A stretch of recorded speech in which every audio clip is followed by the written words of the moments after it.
அரசியல் தட நேயர் அனைவருக்கும் வணக்கம். நான் உங்கள் முரளி. முக்குளத்தூரின் அடையாளமாக தன்னை காட்டுகிறக்கூடிய தினகரன், சசிகலா, ஓபிஎஸ் 3 பேருமே இன்னைக்கு அரசியல்ல ஒரு உச்சக்கட்ட இடத்தில் இருக்காங்க. ஆனா உச்சக்கட்டத்து இடத்தில் இருந்தாலும் தனக்கென்று தன் அதிகாரத்தையும், தன் பலத்தையும், தன் அரசியல் செல்வாக்கையும், தன் ஜாதி செல்வாக்கையும் வரக்கூடிய சட்டமன்ற தேர்தலை காட்டணும். தான் யாரு, தான் வெயிட் யாரு, தென் மாவட்டங்கள்ல எங்க பேரை கட்ட அதரும்ல. அப்படிப்பட்ட கூட்டம் பசுமன் முத்துராமலிங்க தேவர் ஜெயந்திக்கு வரக்கூடிய கூட்டங்கள் அப்படியே எங்களுக்கு வரும்.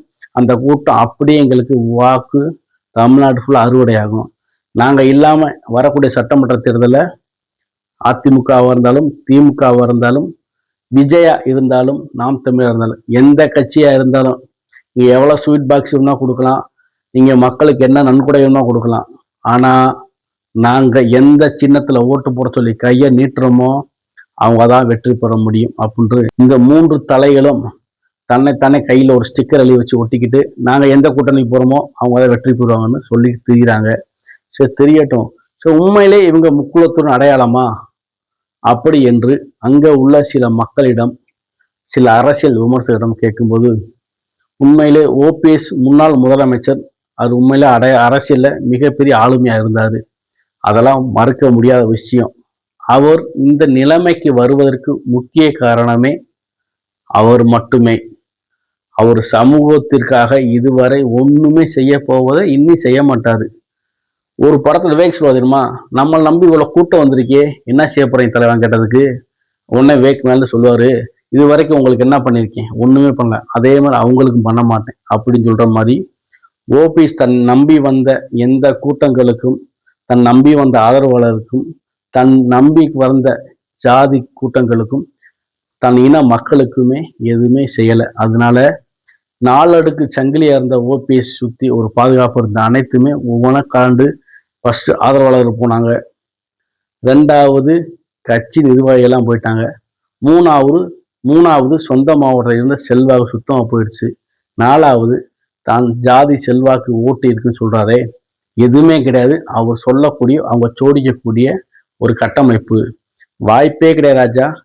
ஓபிஎஸ்க்கு ஓட்டு போடக்கூடிய ஒரே ஆளு ஓபிஎஸ் மட்டும்தான். அவர் பையன் ஓட்டு போடுவான்னு கூட தெரியாது, அந்த அளவுக்கு நிலைமை மோசமா இருக்கு.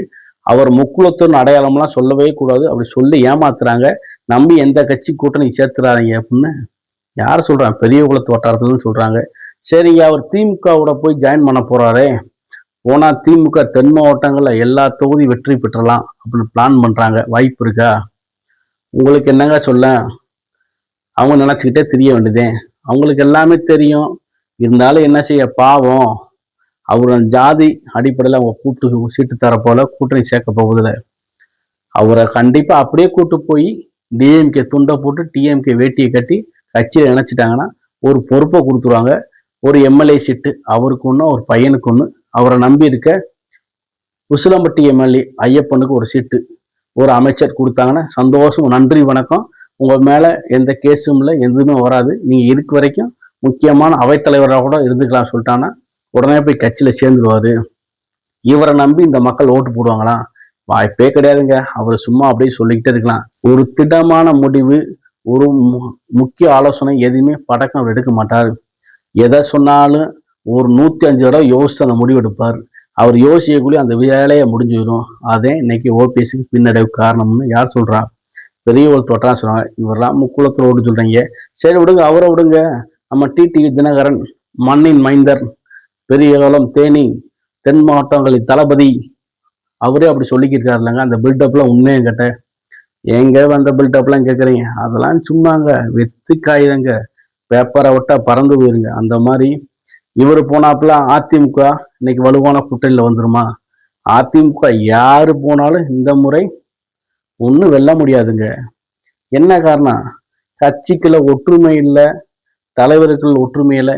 யார் அடிக்கிறது, யார் வேட்டியை உருவுறது, யார் பதவி இறக்கம் பண்றது, எவனை பதவிக்கு அனுப்பலாம், எவனை பதவியை பிடுங்கலாம், எவனை அமுக்கலாம், இவங்க பிளான் பூரா எப்படித்தான் இருக்கு.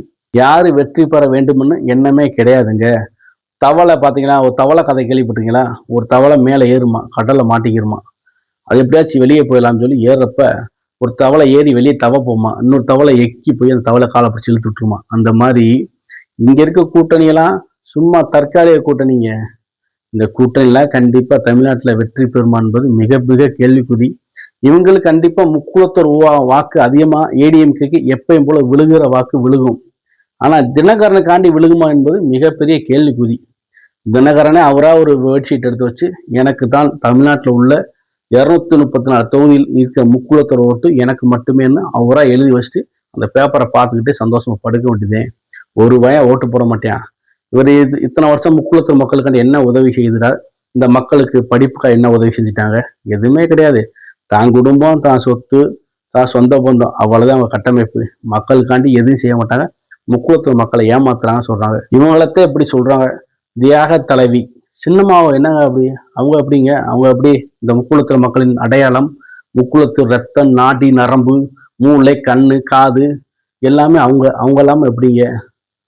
அவங்களாம் அப்படிலாம் சொல்லாங்க, சொல்லிட்டே இருக்கலாம். ஏதோ வரக்கூடிய பிப்ரவரி 24 ஏதோ புதிய கட்சி ஆரம்பிக்க போறாங்களாம்.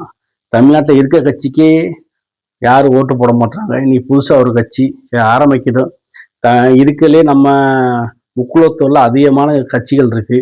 இது பத்தாதுன்னு புதுசா ஒரு கட்சி சரி ஜெயலலிதா அம்மா அதிமுக கூட வைக்கட்டும். அந்த பேர் கூட நல்லா இருக்கு.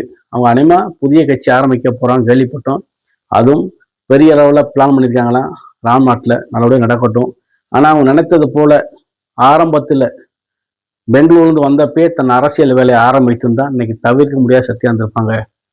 கிட்டத்தட்ட 4 வருஷம் தூங்கி இருந்துச்சு, திடீர்னு வந்து கட்சி ஆரம்பிக்க போய் நிற்கிறாங்க. கூட்டம் போகும். அவங்களுக்குன்னு ஸ்வீட் பாஸை வாங்கிட்டு அவங்களால வாழ்ந்த சில கூட்டங்கள் இருக்கும்ல, அந்த கூட்டம் மட்டும் போய் நிற்கும். அதுக்காண்டி இந்த முக்குளத்தூர் மக்கள் எல்லா பேரும் போய் அவங்ககிட்ட நின்று, சின்னமா நீங்க வந்தாத்தான் தமிழ்நாட்டை காப்பாற்ற முடியும், நீங்க இல்லைன்னா முக்குளத்தூர் மக்களை காப்பாற்ற ஆளே இல்லை, பசுமொன் முத்துராமலிங்க தேவர் மருதுபாண்டியருக்கு இணையாக நீங்க மட்டும்தான் இருக்கீங்க, வேலு நேர்ச்சியாருக்கு இணையாக நீங்க மட்டும்தான் இருக்கீங்க, நீங்க கண்டிப்பா வந்தே ஆகணும் அப்படின்னு கூப்பிட போறாங்களா? அவங்களா சொல்லிட்டு தெரிய வேண்டியதேன், எனக்குத்தான் முக்குளத்தூர் ஓட்டு, எனக்குத்தான் முக்குளத்தூர் ஓட்டு, எனக்குத்தான் முக்குளத்தூர் ஓட்டுன்ற மாதிரி ஆளால சொல்லிட்டு தெரிய வேண்டியதேன். காசா பணமா சொல்லிட்டே தெரியுங்க. உங்க சொந்த வாய், பேச்சு உரிமை, எழுத்து உரிமை இருக்கு. அதனால நீங்க பேசிட்டே தெரியுங்க, நாங்கள் கேட்டுகிட்டே இருக்கணும்னு இந்த மக்கள் ரொம்ப யோசிக்கிறாங்க. எங்கள் தொடர்ச்சியா டிஎன்டி வேணும்னு இந்த மக்களை முக்குளத்தூர் மக்கள் தொடர்ச்சியா கேட்கிறாங்களே, அதுக்கு என்னைக்காவது தினகரனோ ஓபிஎஸோ சசிகலாவோ ஒரு குரல் கொடுத்துருக்காங்களா? ஒரு மீட்டிங் போட்டு பொதுக்கூட்டம் போட்டு கண்டனம் போட்டிருக்காங்களா? இல்லை அவங்க அதிமுக ஆட்சி இருக்கிறப்ப அதுக்கு ஒப்புதல் கொடுத்தாங்க? என்ன செஞ்சாங்க? இந்த மக்களுக்காண்டி எதுவுமே செய்யலை, இனிமேல் செய்ய போவதில்லை. இந்த மக்கள் எல்லாம் ஆரம்பத்தில் கைரேகை சட்டமாக முடிஞ்சு இன்னைக்கு படித்து பெரிய அளவுக்கு வந்து இன்னைக்கு எல்லாமே உயர்ந்த லெவலில் இருக்காங்க. எல்லா பேரும் படிப்புல மிக சிறந்த இடத்துல இருக்காங்க. இனிமேல் இந்த மக்களை நீங்க ஜாதி முக்குளத்தோ என்ற பெயர்ல பிளவுபடுத்த முடியாது. அதை வைத்து நீங்க சொந்த லாபத்துக்கு பயன்படுத்த முடியாது.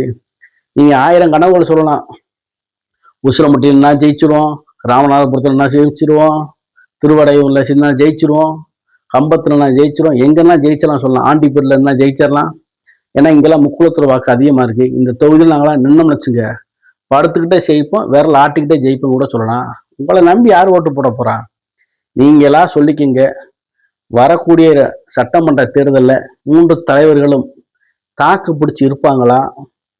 இல்லை வரக்கூடிய சட்டமன்ற தேர்தலுக்கு ஐயோ தேர்தல் வேணாம் அப்படின்னு போறாங்களா? என்ன செய்ய போவா என்பது இங்க உள்ள மக்கள் அதிகமாக யார் எதிர்பார்க்குறாங்க? முக்குளத்தூர் மக்கள் எதிர்பார்க்குறாங்க. இந்த முக்குளத்தூர் வாக்குகளை முக்கியமாக குறிவைக்கும் 3 தலைகள் தங்கள் இருப்பை தக்க வைப்பாங்களா? முக்குளத்தூர் மக்களின் வாக்குகளை நம்பிக்கை முழுசா சம்பாதிப்பார்களா? வழக்கம் போல நன்றி வணக்கம் சொல்லி இந்த மக்கள் இவங்களை போல அனுப்பிச்சு விட போறாங்களா? என்ன நடக்க போகுது என்பதை வரக்கூடிய சட்டமன்ற தேர்தலுக்கு முன்பே தெரிந்துவிடும். நம்ம புரிந்து கொள்ளலாம். இது என்ன வேணும், அரசியல் மாற்றங்கள் நடக்கலாம். இவர்கள் முக்குளத்தூர் மக்களின் வாக்களை முழுமை அறுவடை பண்ணுவார்கள் என்பதை பொறுத்திருந்து பார்ப்போம். வீடியோ பிடித்திருந்தா சப்ஸ்கிரைப் பண்ணுங்க, கமெண்ட் பண்ணுங்க, ஷேர் பண்ணுங்க, லைக் பண்ணுங்க. நன்றி, வணக்கம்.